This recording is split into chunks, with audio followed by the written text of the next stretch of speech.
Suamiku Pria Lumpuh, karya autor Erna Surliandari, episode ke-155.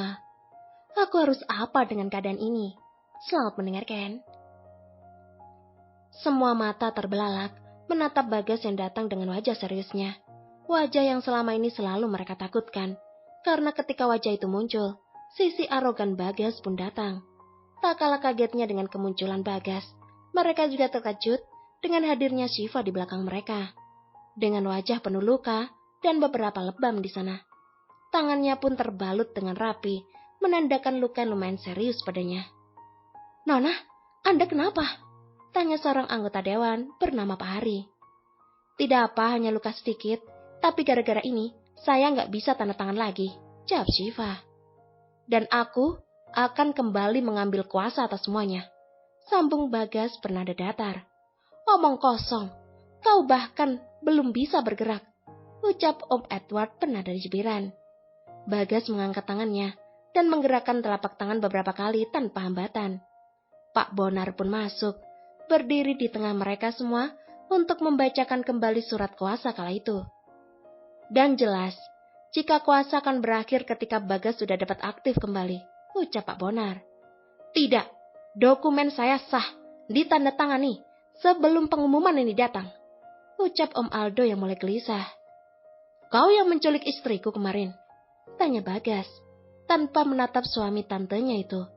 Semua mata sontak menatap Om Aldo. Tatapan menghakimi, dan tatapan penuh amarah yang seketika membuatnya syok dan langsung terduduk diam. "Tak ada bukti?" ucapnya lemah, sembari tersenyum kecil. "Belum, bukan tidak. Dan selama pencarian bukti yang akurat, kau beserta semua orang yang berada di bawah naunganmu harus hengkang dari sini," ucap Bagas dengan tegas. "Hei, Tuan, tidak bisa begitu. Meski kami masuk dalam naungan beliau, tapi kami tak ada hubungan apapun dalam kasus ini. Kami bekerja dengan profesional," ucap salah seorang dari mereka. Mata Bagas kembali melirik tajam, mata yang tak dapat dibantah oleh siapapun. Seketika mereka diam, dan semua yang merasa masuk dalam daftar blacklist satu persatu keluar dari ruangan itu. "Kau tak ikut keluar?" tanya Bagas pada Om Aldo. "Aku masih keturunan keluarga ini," balasnya. "Aku tak peduli. Kau hanya bawaan dari Oma, berada jauh dari dasar keturunan keluarga Nugraha.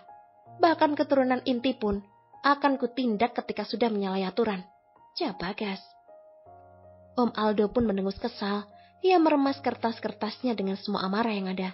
Lalu ia keluar dengan tergesa-gesa, bahkan menabrak Syifa dan mengenai tangannya yang sakit. "Ah!" pekik Syifa.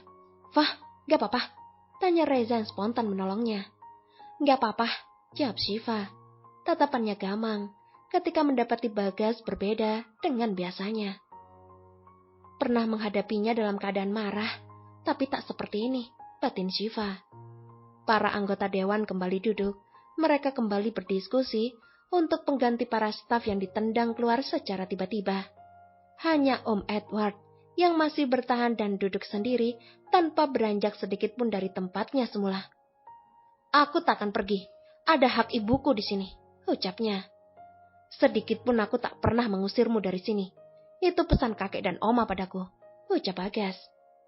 Dan dalam situasi ini, Reza merasa terpojok. Ketika ia begitu ingin merangkul dan menggenggam erat tangan sang papa, tapi ia harus tetap berada di sisi Bagas. Aku harus apa? Aku harus bagaimana? Aku ingin memeluknya dan menangis bersamanya. Tapi aku harus tegas dan kuat di sini, bersama Bagas dan yang lain, menjalankan semua pesan dari Mama, batin Reza.